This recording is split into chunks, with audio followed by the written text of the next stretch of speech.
tal todos, Blue?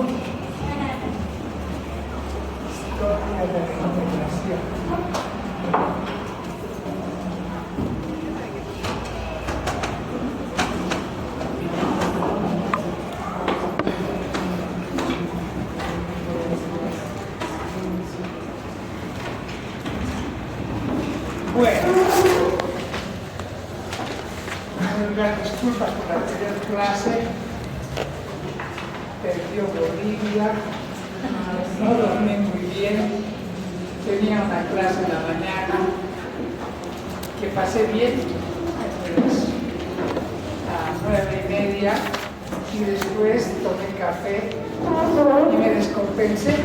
O sea, tal vez porque no dormí mal, tenía como una infección intestinal, por eso les puse que no iba a venir la tarde. De verdad que estaba mal, estaba temblando, no sé si por la decepción de la pérdida, porque había tomado café, mi estómago vacío, pero ahora ya estamos bien. A ver, algunas personas que se han venido tienen que integrarse al grupo. ¿Quién es mi...? Joseph, con Joseph, por favor, para integrarse en el grupo, porque les puse en el WhatsApp y algunas personas habían venido. Entonces, Joseph les va a dar el QR para que se integren al grupo de WhatsApp. ¿Ya? Hay algunas personas también que no pueden pasar en este horario, ¿no? Yo tengo grupos en la mañana a las 9:30 y en la tarde a las 6:30. No hay problema si se cambian de grupo, se pueden asistir en esos horarios, pero si deciden hacer eso tiene que ser hasta el final. Muchas personas le dicen tenemos choque de horarios, podemos pasar a otros grupos y otros 5 puntos de derecho a cada. Y en todos los grupos trato de avanzar lo mismo de forma paralela. Entonces, si alguien tiene alguna dificultad con algún choque de horario, ¿no? Porque ahora hasta 10, 12 materias están ustedes superdotados, ¿no? Qué capismo. En mis tiempos era 5 materias, máximo 6, era semestral, por semestre. Pero era bien. Ustedes 9 materias, imagínense a fin de año cómo están los exámenes. Se cruza el final, la segunda instancia y el tercer parcial, y hay otros más capísimos, superdotadísimos así, que todavía le meten examen de mes, etcétera, etcétera. Terrible.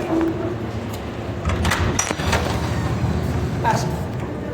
Buenas tardes. No. Yo soy más bonito.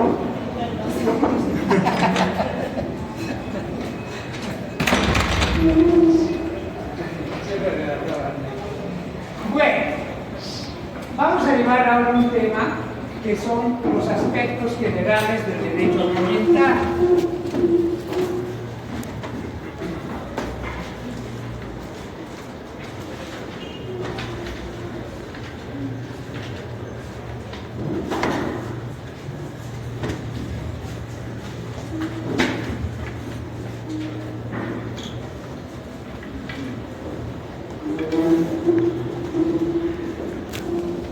Del derecho agroambiental.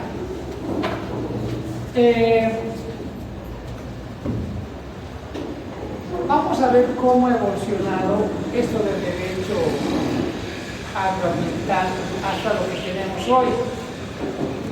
Y la verdad es que, como ustedes son personas de derecho, vamos a ver cómo ha surgido el derecho en general.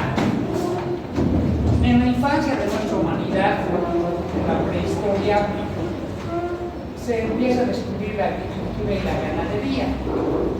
Y la gente, con este descubrimiento, ya no es nómada, sino se torna en sedentario, quiere decir que ya fija su residencia en determinados espacios geográficos. ¿Ya?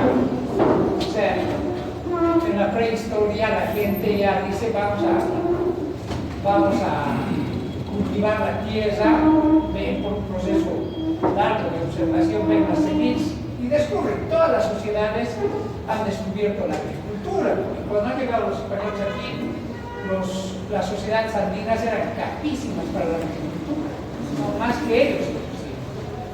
Casi todas las sociedades han descubierto la agricultura y esto les ha permitido asentarse en determinados lugares, ¿ya?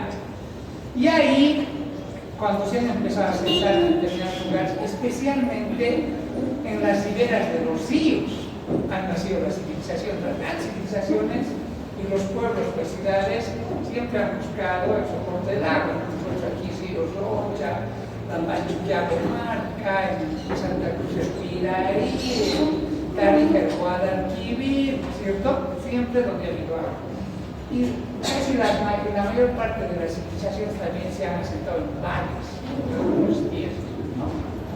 Cuando se han asentado ahí, en esos terrenos, han tenido que crear reglas de convivencia, o sea, para que no se maten entre ellos y no rija, aunque al inicio sí se regía la ley del más fuerte, pero igual han tenido que decir quiénes van a ser guardia, quiénes van a ser colectar, quiénes van a cultivar, qué van a hacer los hombres, y entonces han tenido que ordenarse. Ahí nace el derecho, porque se tenían que cumplir estas normas, ¿ya? Una norma, si es eficaz, tiene que cumplirse, tiene que acatar todos, porque si no, es un acuerdo que se hace en la comunidad y dice ya, cumplirán las reglas para vivir más ordenadamente. Y eso ha pasado en todas las sociedades. Las primeras reglas del derecho en general han sido normas que tienen que ver con lo agrario, porque han dicho quién va a cultivar la tierra, quién va a recolectar, qué vamos a hacer con el ganado, quién va a practicar la agricultura, de quién es esta tierra, quién vamos a asignar. Entonces ya tienen que organizarse, ¿no? Eso es lo primero. Entonces, porque las sociedades primero han sido agrícolas para asentarse, pero después, poco a poco, el derecho se ha ido complejizando, se ha ido complicando, porque han aparecido muchos otros problemas, ¿no? Ya los pueblos han crecido, han dicho quién va a hacer la seguridad, quién va a mantener las calles, ya. Y todo el lío que ustedes saben. Y por eso, ya con el transcurso del tiempo, el derecho se ha tenido que dividir en ramas jurídicas por una cuestión práctica, para un mejor abordaje, para un mejor estudio. Han dicho, no podemos abarcar todo, dividiremos el derecho y han dividido por subconjuntos, ¿no? Y así ha nacido el derecho penal, el derecho civil, el derecho familiar, el constitucional, de esa forma, porque la sociedad se ha ido complejizando, o sea, han aparecido nuevas relaciones. Por eso el derecho se ha tenido que subdividir en ramas jurídicas. Y nosotros hemos adoptado ese enfoque, porque nuestra currícula dice, vamos a estudiar el derecho, pero para estudiar todo el derecho tenemos que ver estas ramas, ¿ya?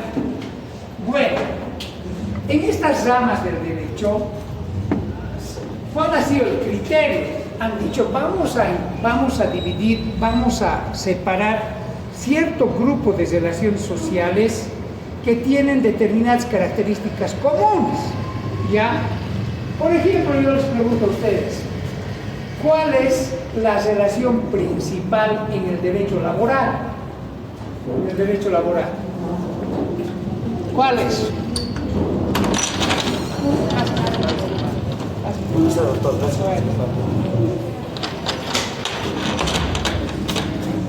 ¿Cuál es la relación principal en el derecho laboral? ¿El trabajo? ¿El empleador? Y el trabajador, ¿no? Entonces, han dicho, tienen aquí, no había antes empresas, industrias, pero cuando han aparecido, han dicho, tenemos que hacer una rama de derecho que estudie esta relación de los derechos y de las obligaciones del obrero o del trabajador y de los derechos y las obligaciones del empleador. Y ha salido el derecho laboral, Y ahí se ha dicho cuántas horas tienen que trabajar, desahucios, vacaciones, qué pasa con la seguridad social, normas de seguridad industrial, toda una serie, y es una rama del derecho. Ustedes ya han llevado el derecho del trabajo todavía, pero es una rama del derecho y los laboralistas saben cómo tienen que calcular el desahucio, el finiquito, las vacaciones, qué es lo que pasa cuando no quieren pagar, hacen procesos, todo, ¿no? Así entonces hay ramas del derecho, ¿no? La familia, ahora que se dice el derecho de las familias, las relaciones internas de las personas, etcétera, como si matrimonio, bueno.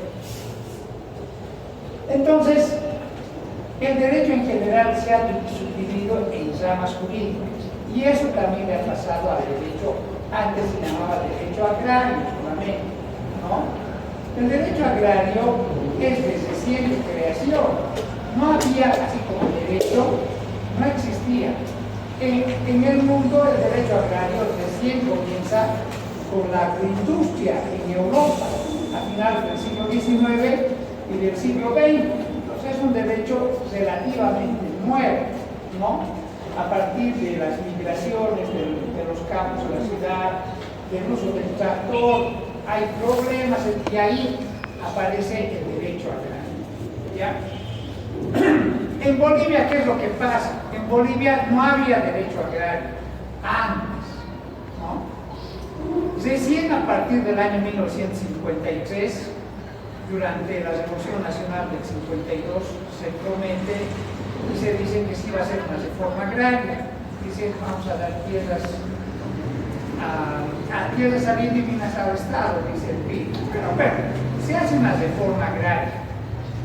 Y en esa reforma agraria se emite un decreto ley del 2 de agosto del año 1953, que es el decreto ley 3464 y el decreto ley 3471.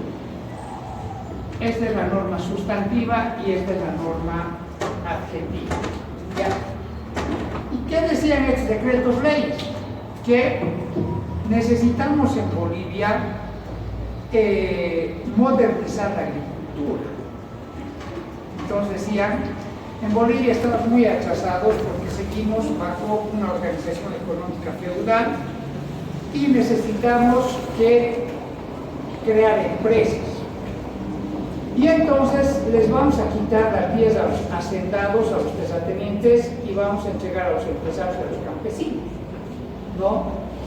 Y junto con estas normas aparecen institutos jurídicos tales como la dotación, la adjudicación, la afectación, la reversión, el cooperativismo, la colonización, la restitución de tierras. Todos estos vamos a llevar, pero lo que les quiero decir es que aparecen nuevas figuras jurídicas que en conjunto, además se crea el Consejo Nacional de Reforma Agraria, los jueces agrarios, el Instituto de la Inspectoría Regional de Trabajo Agrario y Justicia Campesina, el Instituto Nacional de Colonización, varias instituciones que quieren aplicar este proceso de reforma agraria o que aplican este proceso, ¿no? A partir de eso, también en Bolivia se va a crear en las universidades la materia de derecho agrario. Todas las universidades públicas van a incorporar en su texto la materia de derecho agrario para estudiar las normas, estas normas de la reforma agraria.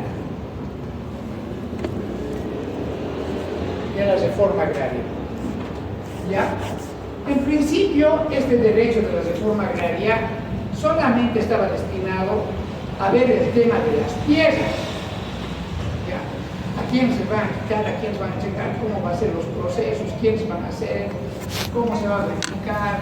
¿Qué tienen que hacer los jueces agrarios? Y eso estudiaba, ¿no? Era un problema grande en Bolivia, porque las tierras antes estaban en manos de los terratenientes, les han quitado y les han dado a los campesinos, ¿no? Entonces era un proceso largo. Lo que pasó es que este proceso se ha ido ejecutando, pero se ha administrado de una forma política irregular, corrupta, ¿no? Mucha corrupción en reforma agraria. En reforma agraria, especialmente en Santa Cruz, muy pocas personas se han gastado miles de hectáreas. En realidad, casi 25 millones de hectáreas, ¿no? Los empresarios. Y el año 1992, cuando estaba de presidente el papá de nuestro presidente actual, de Rodrigo Paz, el Jaime Paz Zamora estaba de presidente, y el gobierno del Jaime Paz, porque yo he vivido eso, era un gobierno muy corrupto, extremadamente corrupto. Los ministros corruptillos así, terribles, hasta los teléfonos. Antes no habían celulares, habían teléfonos con cable, hasta ese robado antes de irse, era terrible. Y ahí yo era militante del movimiento Bolivia Libre, y un compañero nuestro que es Miguel Uriostegui denuncia que a veces en la prensa, antes la prensa era poderosa, especialmente la prensa escrita, los periódicos eran terribles, había no hay un periódico. La anterior semana se hizo opinión, no, ya no hay opinión, pero he trabajado en opinión. He trabajado cuando estaba con ustedes en la universidad, era co-sector, o sea, corregía los errores ortográficos del taipeo y entraba a las 9 de la mañana y salía a las 3, a las 9 de la noche salía a las 3 de la mañana, y todos los días. Bueno, ahora no hay.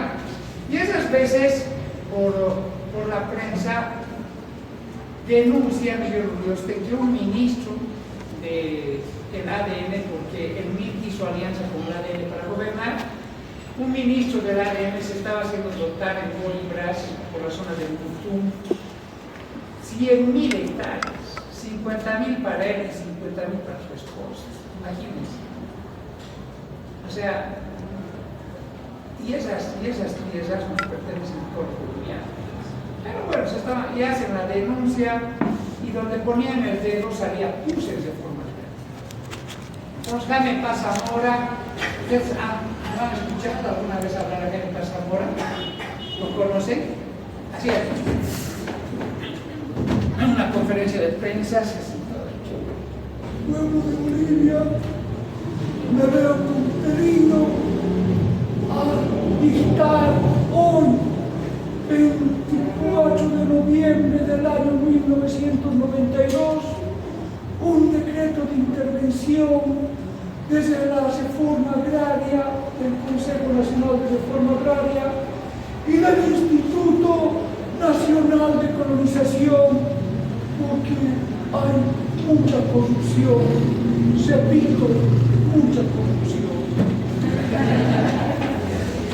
Entonces, Jaime Paz Zamora dicta el decreto supremo y, bueno, siga, claro que sí, la próxima, pero ya no ven.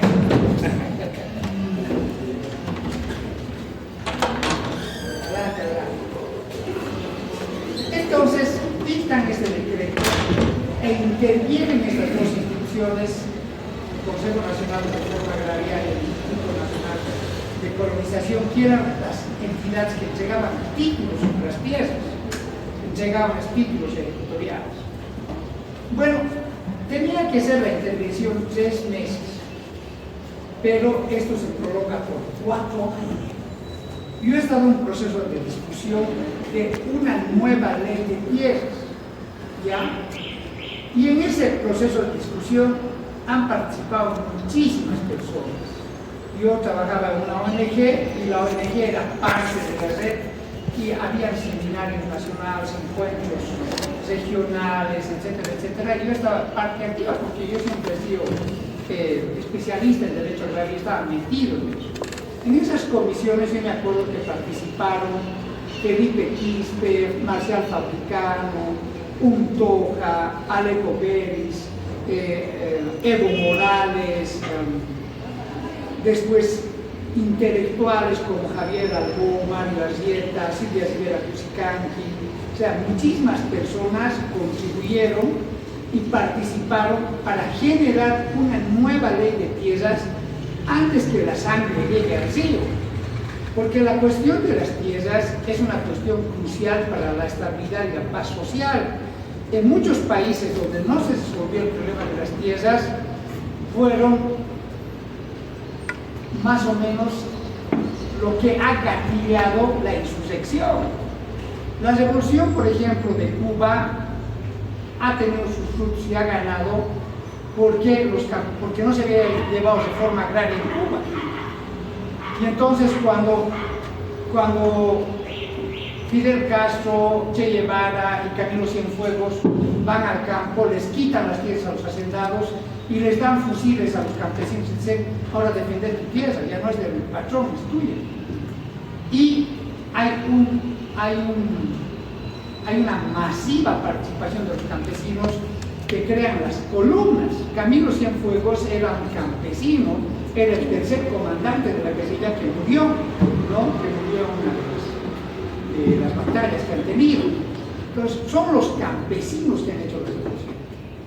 Pero cuando ha llegado aquí el Che Guevara, les ha dicho en Valle Grande, compas, ayúdenme a ganar la guerrilla. Y aquí los compañeros han dicho, te vamos a dar tierra. No, el mono ya nos ha dado la tierra. Entonces, pero el imperialismo, ustedes son pobres, vamos a creer nada.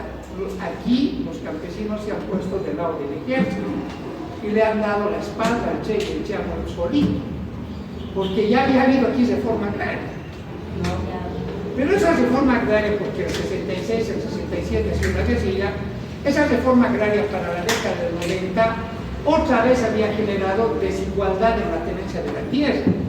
Y en el 90 ya estaban apareciendo movimientos sin tierra, los indígenas estaban marchando, los cocales, los campesinos estaban diciendo, ¿por qué los empresarios tienen tantos millones de hectáreas y nosotros tenemos solamente 2 hectáreas, 1 hectárea? No es justo, los somos bolivianos.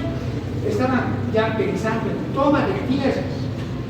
Ha sido la oportunidad para decir, a ver, nos pondremos de acuerdo antes que la sangre llegue al río, veremos cómo podemos acordar los bolivianos una ley de consenso. 4 años. 4 años. Es una de las leyes más. Y el 18 de octubre del año 1996 se promulga la Ley del Servicio Nacional de Reforma Agraria, que está vigente, más conocido como Ley INSA. Esta Ley INSA, ¿qué hace? La Ley INSA lo que hace es, en primer lugar, organizar el tema de la reforma agraria. Dice, vamos a separar las aguas. Por una parte, vamos a crear el Servicio Nacional de Reforma Agraria, que forma parte del órgano ejecutivo para distribuir las tierras. Pero por otra parte, vamos a crear la Judicatura Agraria, compuesta por el Tribunal Agrario y los jueces agrarios, que van a administrar justicia en materia agraria, y estos se van a ir al órgano judicial. Porque antes de reforma agraria todo estaba en el órgano ejecutivo. Los jueces agrarios eran designados por el ministro de Asuntos Campesinos y Agropecuarios. Entonces estaba mal.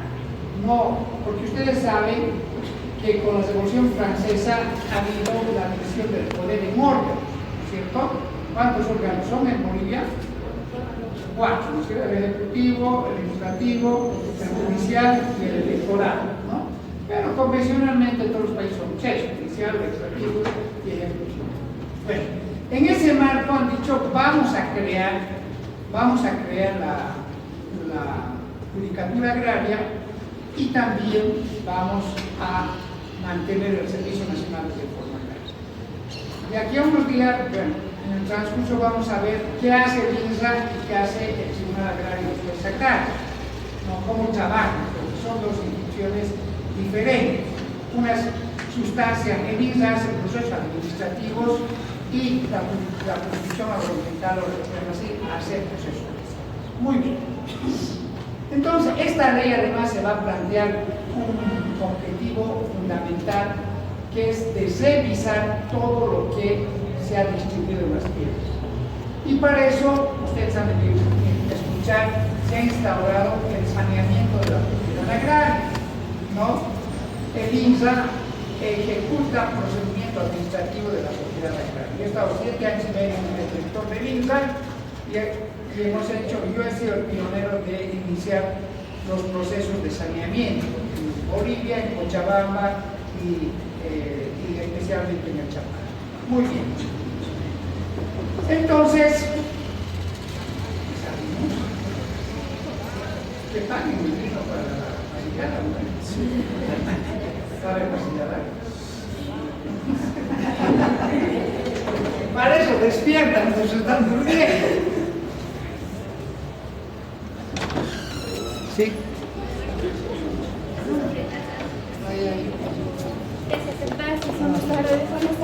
Hubiera sido mi alumna, ¿no?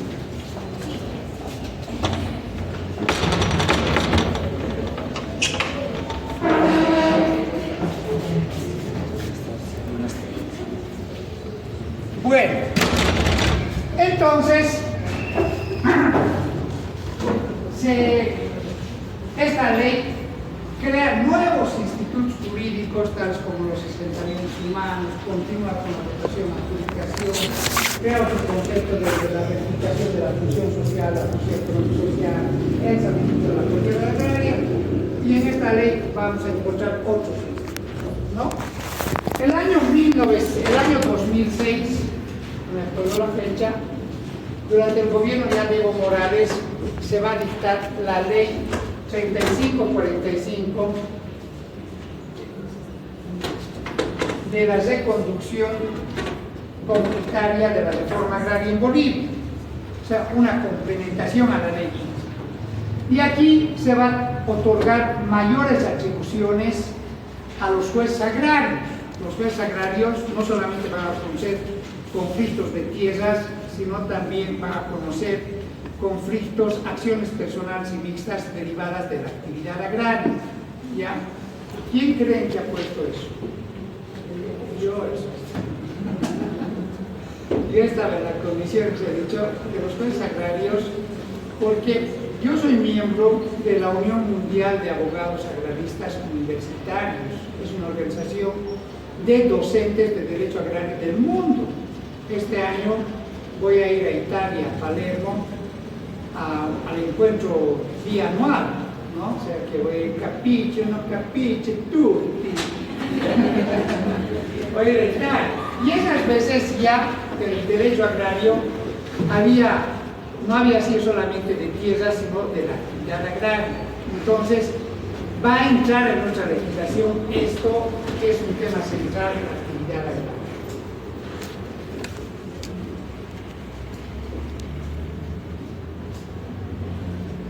Gracias a esta ley, los jueces, por lo tanto, van a empezar a conocer todos los conflictos que emanen de esta actividad agraria, ¿ya?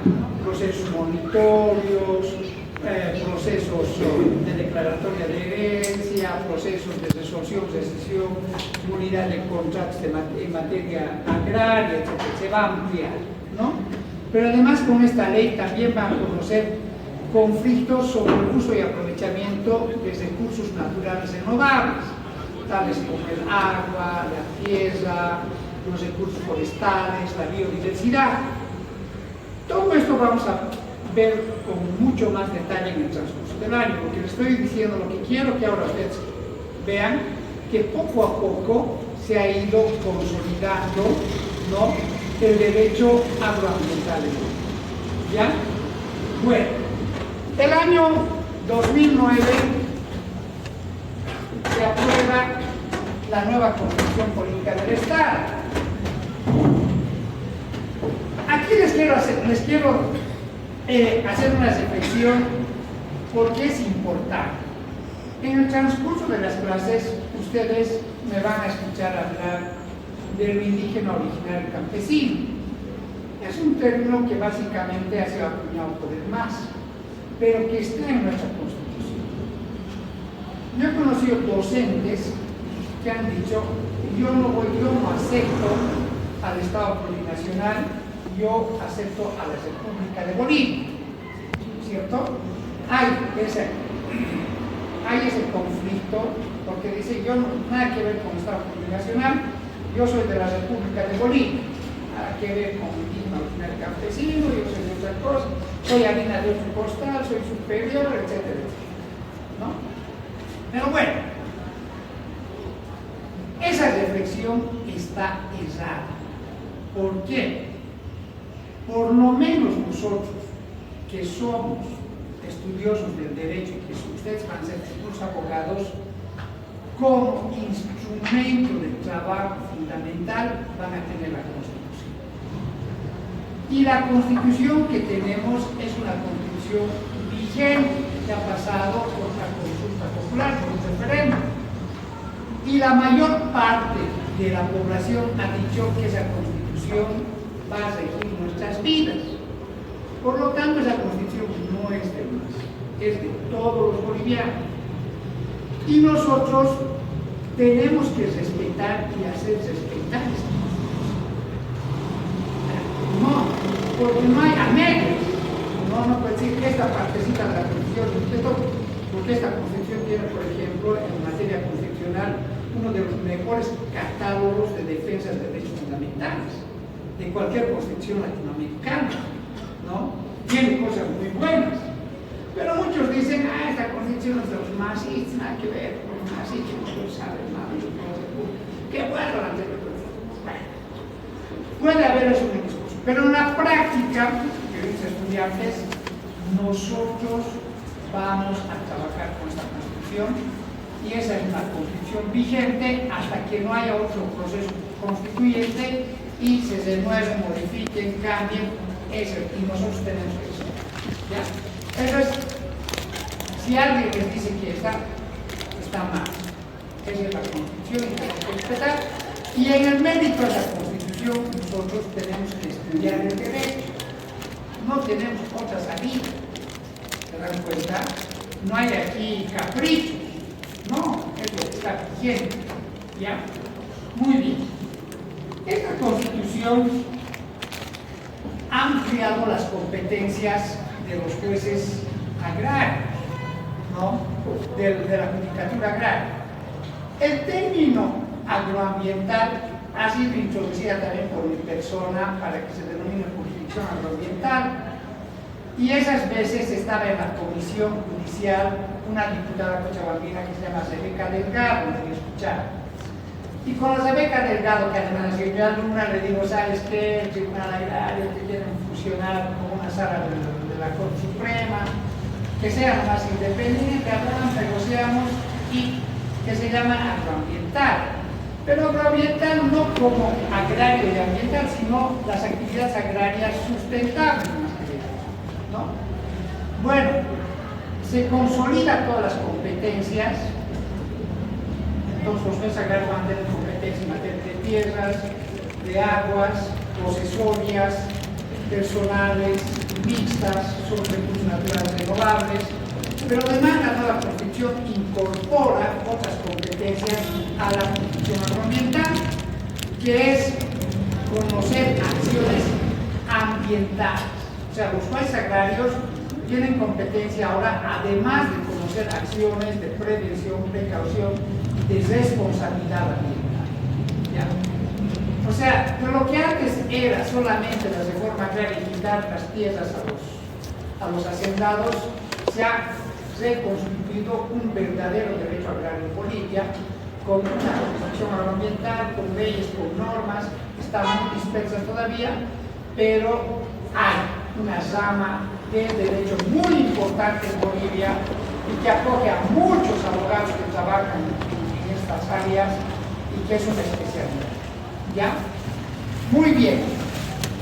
Entonces, como resultado de esto, se ha reorientado el contenido del derecho. Hace rato les decía, ¿cuál es el núcleo central del derecho laboral? La relación sobre los patronales. ¿Cuál es el núcleo central del derecho agrario? Que ahora se llama derecho agroambiental, la actividad agraria. ¿No?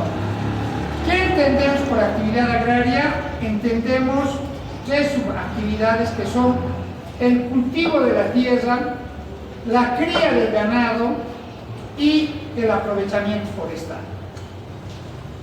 la actividad agraria, hay actividad agraria cuando el hombre utiliza la tierra y controla un ciclo biológico y su producto se convierte en recurso para satisfacer las necesidades. O sea, la actividad agraria está centrada en que el hombre controla el proceso, ¿no?, de vida de las plantas y los animales y utiliza sus resultados para satisfacer sus necesidades. En la agricultura siembra, riega, etcétera, etcétera, y tenemos en nuestra mesita, hoy día que comimos, ¿no? En la ganadería, para la pasilladita, en el aprovechamiento forestal para los pupitres, ¿no? Entonces, esa es la actividad agraria, ¿ya? La actividad agraria básicamente es cultivo de la tierra, ganadería y aprovechamiento forestal. El derecho agroambiental regula las relaciones para que se desarrollen estas actividades, ¿no? El derecho agroambiental va a decir qué derechos, qué obligaciones tienen, cómo tengo que hacer para que yo pueda explotar árboles, para tener tierra, para exportar, qué tengo que hacer para criar ganado, tengo que tener registro de marca, tengo que hacer vacunar a mis vacas contra la fiebre aftosa, etcétera, etcétera. Entonces, actividad. Eso es. Parecería que es un derecho marginal, pero es muy importante porque está vinculado con la seguridad alimentaria, ¿no? Y la verdad es que uno podría decir, es un derecho donde no se gana plata. No se gana plata en el derecho agrario. No os quiero incentivar, ¿no?, pero es una de las áreas donde mayor platita se gana, inclusive más que en materia civil. Bueno, en todas las materias hay, ¿no? Pero por ejemplo, ya les digo, desde Melgar hasta Suticoyo, aquí en el Valle Central, los terrenos cuestan por encima de los $50. Imagínense 5.000 metros en Tiquipar. Eso cuesta $1 millón. ¿Cuántos serían sus honorarios? Por lo menos unos $20.000. Es como se puede vivir 2 años.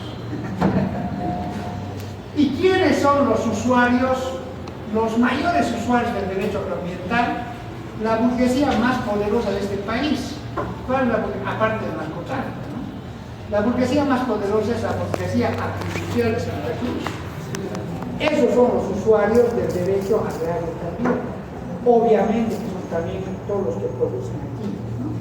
Pero vean, para que haya actividad agraria, el Estado se tiene que organizar. En cualquier parte del mundo se tiene que organizar. ¿Y cómo se organiza? En una estructura agraria.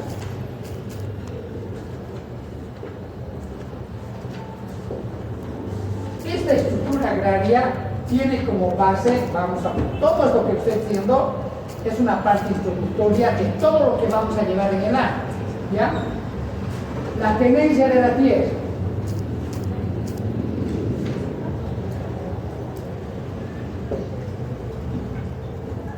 Es decir, que en todos los países dicen, y en Bolivia también, vamos a ver quiénes van a ser propietarios de la tierra.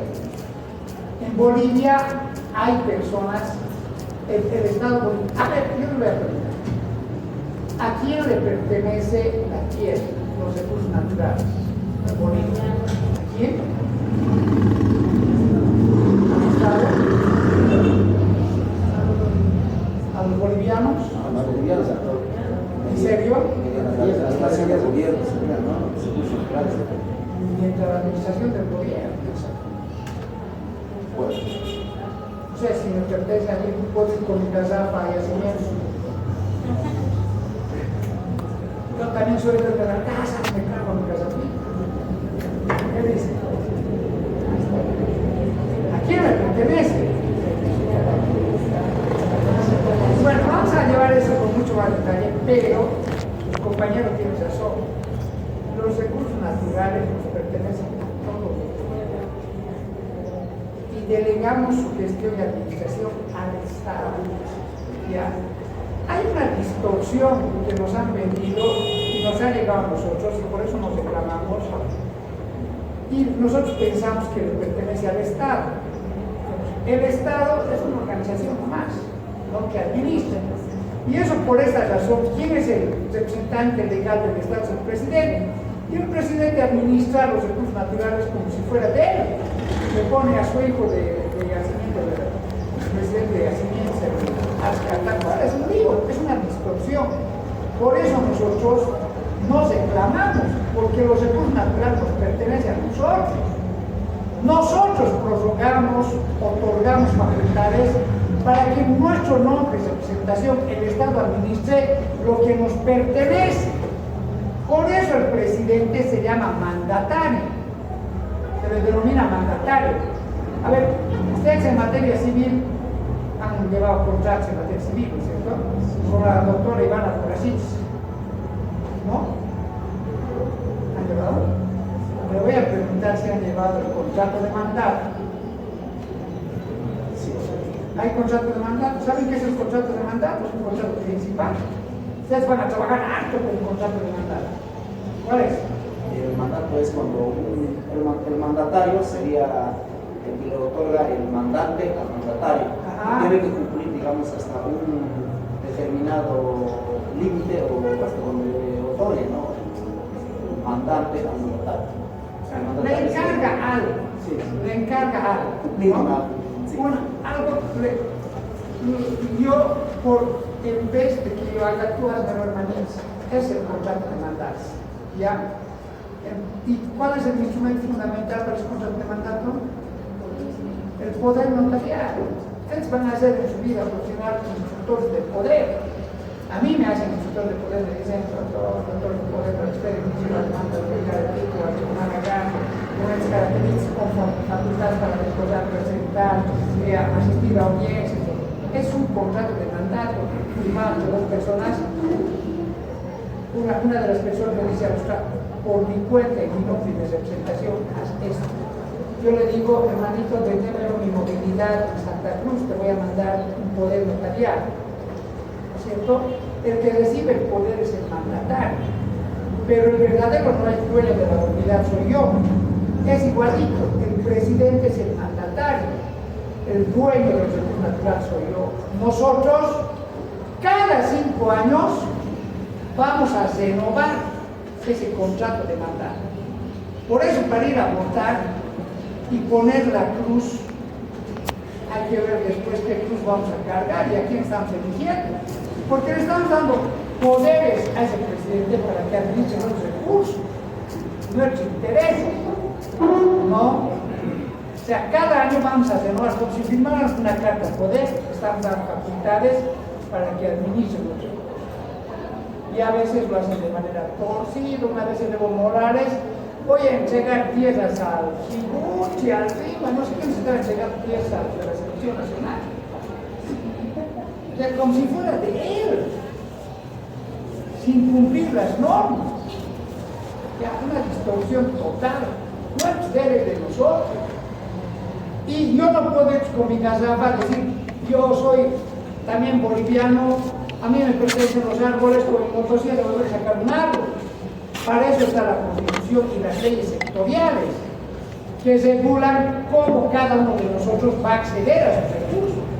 ¿Qué requisitos tengo que cumplir yo para qué utilizar el agua para riego, o para uso doméstico, o para uso industrial? ¿Cuándo me van a autorizar a sacar los árboles? ¿No? ¿Cómo puedo ser propietario de la tierra? Entonces, eso es. Por lo tanto, en una estructura agraria, lo primero que vamos a ver es cómo se ha distribuido la tierra, quiénes son dueños de la tierra en Bolivia. Vamos a ver, ¿no? Eso de la tenencia de la tierra. Para desarrollar la actividad agraria. En segundo lugar, vamos a ver cómo se han organizado económicamente para producir la tierra. En muchos países no habría problema, pero en Bolivia somos una sociedad diversa y hay distintas formas de organización económica. Hay organizaciones familiares, cooperativas, colectivas, comunitarias, empresariales, vamos a estudiar cómo los bolivianos nos organizamos económicamente para producir las papas, el arroz, el azúcar, la madera, etcétera, etcétera. ¿Ya? Y finalmente, ¿qué organización? ¿Cómo nos organizamos socialmente? ¿No? ¿Cómo nos organizamos socialmente? Con esto terminamos por eso, no se van a En Bolivia, los que tienen tierra y tienen organizaciones económicas y tienen organizaciones sociales ligadas a la actividad agraria son 5 grupos. Son los indígenas, los originarios, los campesinos, los interculturales y los empresarios. ¿Ya? Pero a veces escuchamos y decimos indígena, originario, campesino, intercultural. ¿Qué quiere decir esto? Me parece que en la Asamblea Constituyente, porque esto está en la Constitución, ha habido una discusión. Los indígenas, vamos a llevar también esto, le han planteado un nuevo pacto y han dicho, nosotros no estamos de acuerdo con que nos generalicen y nos llamen indios. Porque en realidad cuando vinieron los españoles, todos los que vivían aquí antes de los españoles eran indios y listo, para de contar, ¿no? Pero estos indígenas dicen, nosotros queremos llamarnos indígenas. Y el término indígena es un término de derechos humanos, que quiere decir propio del lugar, el que vivía en el lugar antes que el imperio romano los conquiste. Entonces, los pueblos indígenas del Oriente, ellos deciden autoidentificarse y autodenominarse indígenas. Todos estos pueblos, los lecos, los matacos, los indígenas, los ayurveros, los indígenas, los yuracanes, los trinitarios, los noxeños, los guaraníes, los guarayos, todos estos matacos, todos estos pueblos han decidido ellos que a nosotros nos van a decir indígenas y no indios, ¿ya? Porque ¿quién son ustedes para decirnos indios? ¿No? Bueno, entonces todos los pueblos y naciones del oriente boliviano son indígenas, están agrupados en la Confederación de Pueblos Indígenas de Bolivia y la México. En esos tiempos el marcial Fabricano era el líder máximo. Ahora, ¿quiénes son los originarios? Los originarios son los aymaras. Y aunque ustedes no crean, porque yo también tengo orígenes quechuas, pero los aymaras no son lo mismo que los quechuas. Los aymaras han estado antes que los quechuas en este territorio. Los incas los han conquistado los aymaras y los han sometido, ¿no? Con mucha sangre y violencia. Los incas son conquistadores también. Y por eso cuando han llegado los españoles, los aymaras, ese ratito le han traicionado, no le han apoyado, le han vendido al Inca y han decidido lanzar los caciques con los españoles. Algunas veces podemos pensar que los aymaras y los quechuas son lo mismo, no. Históricamente han tenido conflicto y no son lo mismo, culturalmente ni nada más. Los originarios, por lo tanto, están especialmente en el occidente. Aquí también tenemos aymaras en Cochabamba, están en Arte, Bolívar y Tapacarí, están en Oruro, están en La Paz, hasta en Tarija, pero que hay un lugar donde hay un ayllus, están en Potosí, etcétera, etcétera. Entonces son aymaras y están organizados en la Confederación de Ayllus y Marcas del Collasuyo. Inclusive el Felipe Quispe quería la reconstitución del Collasuyo, echar a patadas a los quechuas y a los españoles y a los mestizos y crear un estado solamente de aymara. Eso sí, ¿no? Entonces, esos son los originarios. ¿Quiénes son los campesinos? Los campesinos son los quechuas. Como ellos han invadido aquí a este territorio, ya no sabían cómo organizarse. años eran mayas, después nos explicar. Pero, ¿qué tipo de organización ellos han adoptado? Con la reforma agraria, ellos se han organizado en sindicatos campesinos centrales y subcentrales. ¿Ya? Entonces los campesinos, cuando llega el MNC, dice, ya no nos vamos a llamar indio, porque indio es un término despectivo, ¿no? Discriminatorio, peyorativo.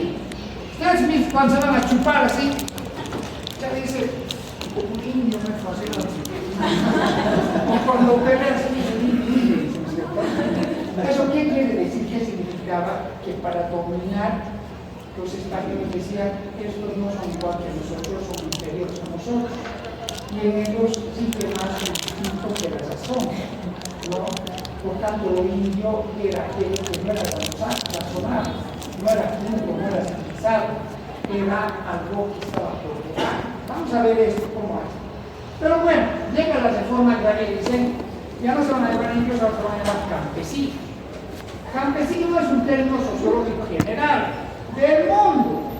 Los farmers campesinos eran de Estados Unidos. Lenin ha escrito La Vía Campesina de Prusia, ¿no? O sea, el término campesino es un término universal. ¿Y campesino qué quiere decir? Un hombre que vive en el campo y vive de la agricultura. Entonces ya no era un término peyorativo, cualquiera podía ser campesino. Los campesinos generalmente son los quechos, ¿ya? Que son resultado de la extinción de las haciendas. Donde antes había haciendas, ahí están los campesinos. Donde en Cochabamba, Tarija, Sucre, parte de Potosí, etc., donde había haciendas, ¿no? En la pasta. ¿Quiénes son los interculturales? Los interculturales son los colonizadores, los chapareños, los bocaleros. Solo que con la Constitución se han cambiado su nombre por un nombre más bonito. ¿Por qué? Porque había aquí una contrariedad, una contradicción que no encajaba. Cuando Evo entra al gobierno y dice, vamos a descolonizar, porque los europeos han venido aquí y nos han trasplantado una cultura y han menospreciado nuestra cultura, y nosotros no somos así. Entonces mentalmente nos vamos a sacar todo aquello que ellos nos han enseñado y con lo que han construido su poder y dominación. Entonces nos vamos a descolonizar. Y a veces tenías razón. ¿Por qué? Porque nuestras mentes están colonizadas, tan colonizadas están nuestras mentes, que somos tan racistas y prejuiciosos que creemos que la sociedad se organiza por una cuestión monocromática del color de la piel. O sea, si es choquito, es más inteligente. Y si no, no es inteligente. Pero eso hasta de niños nos han enseñado. Eso es colonización. Estaba bien. Entonces, si ellos querían descolonizar, porque ya bueno, la historia, la ciencia avanzada, son seres humanos, en el mundo hay una tendencia a decir que lo diverso es la